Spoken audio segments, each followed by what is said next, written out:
देख रहे हैं प्रोग्राम लंदन आई। मेरे साथ इस वक्त मौजूद हैं प्रोफेसर जनाब हसन अफजल राना साहब, जो बिजनेसमैन हैं और इस वक्त यूके में सेटल हैं। इकॉनमी पे बड़ी गहरी इनकी नजर है। तो पाकिस्तान की जो मईशत है वो आपको पता ही है कि बेरोजगारी है, महंगाई है, करप्शन है। IMF की शराइत कुछ ऐसी लग रही है कि हमें कर्जा तो मिलेगा लेकिन महंगाई आसमानों तक बात चली जाएगी। फिर डॉलर को हमारे आर्मी चीफ साहब की कोशिशों से वो थोड़ा सा डाउन तो हुआ लेकिन स्लोली फिर ऊपर जा रहा है। तो आइंदा जो हमारी इकॉनमी है वो किस तरफ जाएगी? इलेक्शन आने वाले हैं और कितने बिलियन और मिलियन खर्च होंगे और इलेक्शन की क्रेडिबिलिटी क्या होगी अगर इलेक्शन फेयर ना हुए? आज जरा सा ये हमारी जो मेशत है उसको ठीक करने के लिए दावे तो बहुत किए जाते हैं, नारे भी लगाए जाते हैं, लेकिन वो कैसे ठीक होगी और हमारे मुल्क के ऊपर कितने कर्जे हैं और आने वाले दिनों में कितनी महंगाई फैलेगी, कौन सी चीजें महंगी होने जा रही हैं? चूंकि सर्दियां आ गई हैं, गैस की कीमतें कहाँ तक जाएंगी, पेट्रोल की कीमतें किस तरह बढ़ेंगी, और ये केयर टेकर जो गवर्नमेंट है इस वक्त लगी हुई है, ये क्या क्या गुल जो है वो खिलाई जा रही है। और ऊपर से वजीर आजम जनाब काकड़ साहब ने कहा है कि अमेरिका की कोई डिक्टेशन हम नहीं लेते हैं और अमेरिका कौन होता है जो हमें डिक्टेशन दे। इस तरह की बातें उन्होंने की हैं। ऊपर टोटल कर्जे कितने हैं और आइंदा जो भी हुकूमत बनेगी वो इस मैशत को किस तरह ठीक कर पाएगी? जी अस्सलाम वालेकुम, बहुत शुक्रिया। आपने सवाल तो मेरा सुन ही लिया है असर राना साहब। जी वालेकुम अस्सलाम। कर्जा इतना ज्यादा है कि ना पूछे। 280 बिलियन US डॉलर हमारे ऊपर कर्जा है। टोटल कर्जा 280 अरब US डॉलर आप बता रहे हैं? तो यस, 280 बिलियन US डॉलर। तो ये पर रुपये में कितने बनेंगे? रुपये में आप इसका रेट आज का चेक कर लें तो उसको मल्टीप्लाई करें, तब यूज टू ही नहीं है वो खरबों में हमें समझ ही नहीं आती वो कैसे कह रहे होते हैं। लेकिन बिलियंस में 280 बिलियन US डॉलर है। अच्छा सर ये बहुत ज्यादा। 55% हमारा इंटरनल डेट है और 45% एक्सटर्नल है। एक्सटर्नल ज्यादा इंपॉर्टेंट। एक्सटर्नल और पहले एक्सटर्नल बता दें। एक्सटर्नल तो वो कर्जे हुए जो हम बैरूनी मुल्कों से कर्जे लेते हैं। जी अच्छा, इसमें आप कह रहे हैं 280 टोटल है, 280 में से 127 बिलियन बैरूनी कर्जे जो हमने सऊदी अरब को देने से लिए, IM से लिए, चीन से लिए, जी पेरिस क्लब है, वर्ल्ड बैंक है, बहुत सारे इदारे हैं, चाइना है, सऊदी अरब है, दुबई है, बहुत सारे और ममालिक है जिनसे हमने पैसे कर्ज लिया हुआ है। ये सारे का सारा हाँ। और बाकी 280 में से जो है वो अंदरूनी कर्जे हैं। जी, अंदरूनी कर्जों से क्या है जो हमारे बैंकों के थ्रू गवर्नमेंट ने लिए हैं। आपको पता होगा भाईजान, पाकिस्तान के अंदर जो बैंक्स हैं वो लोगों के लिए काम ही नहीं कर रहे। सर वो जितने का जितना पैसा वो आपके पास मेरे पास आएंगे, आके कहते हैं भाई अपना अकाउंट हमारे बैंक में ओपन करवाएं, आप हमें डिपॉजिट दें। मुझे ये पता बैंक का काम लोगों से डिपॉजिट लेना होता है। सर डिपॉजिट लेना नहीं होता बल्कि लोन देना होता है। एग्रीकल्चर को लोन देना होता है, इंडस्ट्री को लोन देना होता है, टेक्सटाइल को लोन देना होता है, इलेक्ट्रॉनिक इंडस्ट्री को लोन देना होता है। उनका काम लोनिंग करना होता है। उनका काम है हाउसिंग की मॉर्गेज करना, ना कि गवर्नमेंट को उठा के लोन दे देना। लेकिन हमारे मुल्क का आवे बिगड़ा हुआ है।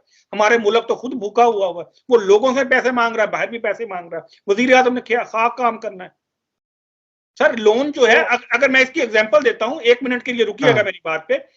सर 2006 के अंदर जो गवर्नमेंट थी उस वक्त हमारा लोन था, जो एक्सटर्नल लोन था 37 बिलियन। अब आप फिगर को नोट करते जाएं, जैसे जैसे वक्त गुजर रहा है तो 2008 आ गया जी, 2006 में जी, तो लोन कितना था हमारा? 37 बिलियन। जैसे ही 2000 से 8 में गए हैं 42 पे पहुंच गए हैं। तो पीपल्स पार्टी ने गवर्नमेंट संभाली है, उसको 42 पे लोन मिला है, तो उसने उठा के उसको 53 पे ले गए 2013 में। कम नहीं कर रहे कर्जा सर, कम नहीं कर रहे। अच्छा 2013 में 53 पे ले गए। उसके बाद मियां साहब आए हैं, बड़े बिजनेसमैन साहब, उन्होंने 53 से उठाया है तो 73 पे कर दिया है। वो जब 73 से 75 दोनों के फिगर मुख्तलिफ लोग मुख्तलिफ कह रहे होते हैं। वही बात है कि आप मैनिपुलेट कर रही होती हैं गवर्नमेंट उस फिगर्स को। उसके बाद टोटल कर्ज, ये टोटल कर्जों की बात कर रहे हैं हम लोग। नहीं, एक्सटर्नल की सिर्फ बात कर रहा हूँ। अच्छा, बैरूनी कर्जे, ठीक है, ये बैरूनी कर्जे हैं, ठीक इंटरनल है। की तो ये चाहते हैं कि फिगर किसी को दी ही ना जाए ना। इनकी कोशिश होती है कि इंटरनल की फिगर जो है ना वो अपने तक ही रखें, ताकि अपनी गवर्नमेंट के अंदर उसको सीक्रेट्स बना के ताकि शो ही ना हो। एक्सटर्नल तो आपको बतानी पड़ती है, वो तमाम अदारे भी बताते हैं कि हमने पाकिस्तान को इतना इतना लोन लिया, तो ऑटोमेटिकली वो कैलकुलेट हो जाता है। तो 2018 से 3.5 साल इमरान खान के और 15 महीने पीडीएम जो मूवमेंट आई थी, डिकेट मूवमेंट, उन क्या कितने हो गए 2023 तक bill? Sir 127 billion Imran Khan साहब ने 110 पे छोड़ा था, ये जो 1.5 महीने के अंदर ये 127 पे ले गए। अच्छा, 73 से जंप करके हमारे 110 बिलियन तक चले गए, इमरान खान साहब ने छोड़े, और ये जो आए थे इन्होंने 127 पर छोड़ दिया, 127 पे छोड़ दिया। अभी ये कि देखिए इंस्टॉलमेंट आपको पे करनी है, आपके पास है ही नहीं। सर होता ये कि सब के सब मैनिपुलेट करते हैं फिगर्स को, लोन लेते हैं, लोन लेने के बाद कहते हैं जी हमने क्या किया जी, हमारे पास देखें कैश, हम जब गए हैं गवर्नमेंट से तो हमारे पास कैश इतना था, हमारे पास जो दूसरा कैपिटल देखिए हमने लोन लिया हुआ, एक फिगर बढ़ती है सिर्फ लोन की, और उसके साथ आपके जो एसेट्स हैं उसकी डिफरेंट फिगर्स आप बढ़ा रहे होते हैं, लोगों को बता रहे होते हैं। जब मैंने जो गवर्नमेंट ली, इनके पास कैश नहीं था, मैं इतना कैश छोड़ के गया, मेरे पास जो एसेट थे वो ये नहीं थे, मैंने ये एसेट बनाए। तो एक्चुअली हो क्या रहा था, आपने लोन लेके उसके साथ एसेट बना रहे हैं, और जो नई गवर्नमेंट आ रही है आप उसको कह रहे हैं पे करें, वो कहां से पे करेंगे? हालात इसलिए खराब हो रहे हैं। जब हालात इतने ज्यादा खराब होंगे तो नई गवर्नमेंट जो आएगी, जब तक ये इलेक्शन होंगे तो ये जो है 150 को क्रॉस कर जाएगा, ये जो लोन है, क्योंकि पैसे कहां से आने? फरवरी में इलेक्शन हो गए, 1 महीना लगेगा गवर्नमेंट सेट करने की, तो 127 का जो है 150 बिलियन हमारे बैरूनी कर्जे हो जाएंगे, और अंदरूनी कर्जे भी बढ़ने इसके साथ बढ़ते रहेंगे। यस, वो भी बढ़ रहे होते हैं सर, वो भी बहुत ज्यादा बढ़े होते हैं। ये सारे के सारे वो कहते हैं ना गोरख धंधा है, वो ऐसे फिगर के साथ प्ले करके कहना तो जी मैंने बहुत अच्छा काम किया। हमारे जो बैंक है वो लोन देते हैं शुगर माफिया और ये जो बाकी लोग हैं, और अंदरूनी तौर पर बासर लोग हैं, उनको कर्जे जो देते हैं वो अंदरूनी कर्जे हो गए। जी बिल्कुल, वो देते हैं लोन, लेकिन उसकी रेशियो बहुत कम है सर। आपके टोटल जो लोन दे रहे हैं वो सारे का सारा गवर्नमेंट को जा रहा है।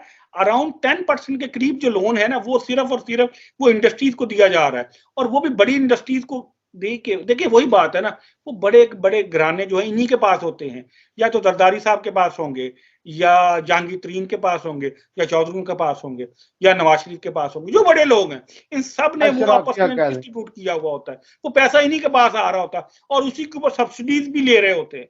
ये बहुत बड़े धंधे चल रहे होते हैं सर, बहुत बड़ा धंधा है ये। वो कहते हैं एक दफा रोटियां लग जाती हैं बस गवर्नमेंट में। तो ये आप ये बताया मुझे कि आने वाले दिनों में जो इन कर्जों की किस्तें हैं, वो एक्चुअल जो कर्जा है वो तो वहीं पे रहेगा, क्योंकि हमने सूद अदा करना है। सर 7 बिलियन की जो नई आपकी जो है वो इंस्टॉलमेंट रीपेमेंट की आ रही है ना, वो 7 बिलियन की आ रही है, तो वो आपको पे करना है। वही बात है, आपके पास पैसे नहीं होंगे पे करने के लिए, आप उनको कहेंगे यार मुझे दोबारा लोन दे दो, तो आप वो 7 की बजाय आप कहेंगे यार मुझे लोन जो है ना 10 का दे दें, वो 10 में से 7 की इंस्टॉलमेंट चली जाएगी पुरानी की पुरानी, और 3 जो है वो और खाने के लिए मिल जाएगा। वो कहेंगे गुजारा हो गया ना 6 महीने के लिए, अब देखा जाएगा। जो नई हुकूमत बनेगी, अगर वो साफ शफाफ इलेक्शन हो या वो तो मुश्किल लगता है। अच्छा, अगर कोई हुकूमत स्टेबल आ जाए तो उसको आप क्या मशवरा देंगे, या जो हमारी एस्टेब्लिशमेंट है या जो हमारे आर्मी चीफ हैं बसद एहतराम, क्या क्या मशवरे देंगे कि हमें क्या करना चाहिए? ये जो आप बता रहे हैं ये तो हमारी अगली 7 नस्लों तक ये कर्जे जो है ना ये हम वापस नहीं कर सके, अगर अभी हमारी इकॉनमी बैक टू ट्रैक चली जाए। इंडिया ने क्या इकदाम किए थे आपको पता है, 92 93 में वो IMF के पास थे, बांग्लादेश वो भी मकरूज हुआ, वो सब निकल आए। अब तो उनके पता नहीं कितने कितने 100 बिलियन प्लस में जा रहे हैं, 600 बिलियन के करीब उनके रिजर्व्स हैं, और उसमें इजाफा ही हो रहा है। इसी तरह उनकी इकॉनमी देखें मजबूत है। इवन अफगानिस्तान की इकॉनमी देखें आप, वो किधर जा रही है और हमारी जो है बढ़ रही है। तो क्या मशवरे देंगे, क्या करना चाहिए? सबसे पहले इस मुल्क को पीस की जरूरत है, क्योंकि पीस होगा तो इन्वेस्टर आएगा। अगर पीस नहीं है, प्रॉस्पेरिटी, पीस उसी वक्त पीस आएगा तो प्रॉस्पेरिटी होगी। यस, तो पीस इस मुल्क के अंदर चाहिए, लोगों को फील हो कि पीस है। ये ना हो कि लोगों का एहसास हो कि मुझे उठा के ले गए हैं और ज़राअत वाले और कभी कोई महकमे वाले, और 4 महीने के बाद मुझे वापस भेज दिया, फिर ना मैं बात करने जोगा ना कुछ और करने जोगा। ये पीस नहीं है। पीस है कि फ्रीडम हो आपको काम करने की, मुकम्मल आज़ादी, आप जो करना चाह रहे हैं आपको 100% आज़ादी हो, लोग अपने आप को फील सिक्योर करें। सर मैं आप हैं, इस मुल्क के अंदर हैं, अल्हम्दुलिल्लाह यहाँ पर रह रहे हैं, हम फील सिक्योर करते हैं। रात के 3 बजे भी 4 बजे भी हमें कोई टेंशन नहीं है किसी किस्म की, किसी किस्म की। तो वहां पर ये फीलिंग लोगों को आनी चाहिए कि हम सिक्योर हैं। अगर हमें कुछ होता है तो गवर्नमेंट हमारी बैक पे खड़ी है, हमारा सद्देबाब करेगी। ये पीस के लिए इंपॉर्टेंट है। जब पीस आ गया तो जो अगला काम है वो है कि आप अपने मुल्क के अंदर जो वजीर आजम बनाना है, वो ऐसा बंदे का पुत्र बने कि वो मुल्क के लिए काम करे, अपनी जात के लिए काम ना करे। सर एक वजीर आजम उठा था, वो उठ के यूएनओ के अंदर जाके एक पेपर फाड़ के फेंक दिया और उससे कहा गया कि यार ये क्या, उसने कहा मैं, हमारी कौम ने कहा कमाल का लीडर था, देखें जी यूएनओ के अंदर हमारी बात करके आया। और दूसरा एक लीडर आया, वाह कमाल कर दिया। हम ऐसे लीडर नहीं चाहिए। एक लीडर गया, वो जनाब की लोगों ने पसंद की, उन्होंने कहा यार छोड़ो यार सारी बातों को, कमाल का लीडर है। हमें ऐसा बंदा नहीं चाहिए। इस मुल्क को वो बंदा चाहिए जो मुल्क के लिए काम करे, वो इंटरनेशनल लीडर बनने की कोशिश ना करे, क्योंकि इंटरनेशनल वो बनते हैं जिसके घर में दाने उसके कमले भी सियाने। प्रॉब्लम ये है कि हमारे घर में तो दाने नहीं है, पहले दाने के लिए तो स्ट्रगल कर लें, बाद में लीडर भी बन जाएंगे। तो हमें वो बंदा चाहिए जो मुल्क के लिए काम करे, चुप करके बैठे और बैठ के काम करे। इस मुल्क के अंदर आपको इंडस्ट्री को लाना है, एग्रीकल्चर बेस्ड इंडस्ट्री आएगी तो फिर ही आगे बढ़ेंगे। उसके लिए मैं एक एग्जांपल देता हूं, आपको रीजन सिलेक्ट करने होंगे, आपको हर डिवीजन के अंदर जो वहां पर एग्रीकल्चर की प्रोडक्ट्स है उसी की बेस की इंडस्ट्री लगानी पड़ेगी।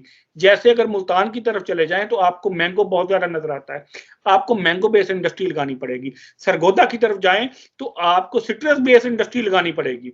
इसी तरह आप साहिवाल रीजन के अंदर जाएं, डिवीजन के अंदर जाएं तो वहां पर आपको मिल्क बेस्ड प्रोडक्ट होंगी। चीज जो है दुनिया के अंदर बहुत महंगा है, उसकी इंडस्ट्री साहिवाल में लगनी चाहिए, बहुत कम है और लगनी चाहिए। इतनी ज्यादा लगे कि हमें जो मिल्क है वो जो है बाहर ना भेजना पड़े, मुल्क की जरूरियात के लिए, अपने शहरों के लिए हम चीज को भेजें। हम उसके साथ क्या होगा, एग्रीकल्चर भी डेवलप होगी। फिर देखिए हमारा जो बहुत बड़ा जो एक इस्लामिक इवेंट है ईद उल ज़ुहा है, वो बहुत बड़ा इवेंट है, वो भी एग्रीकल्चर बेस ही है सारे के सारा। कैटल फार्मिंग बहुत बड़ा बिजनेस है, तो हमें इन चीजों को प्रमोट करना होगा। देखें कैटल फार्मिंग करते हैं तो आपको स्लॉटर हाउस बनाने पड़ेंगे, स्लॉटर, देखिए वो पूरे का पूरा जो सिस्टम है आपको देखना होगा कहां पे किस चीज की जरूरत है और उसी हिसाब से बनाएंगे। और खुदाया इस मुल्क के अंदर वोकेशनल इंस्टीट्यूशंस बनाएं।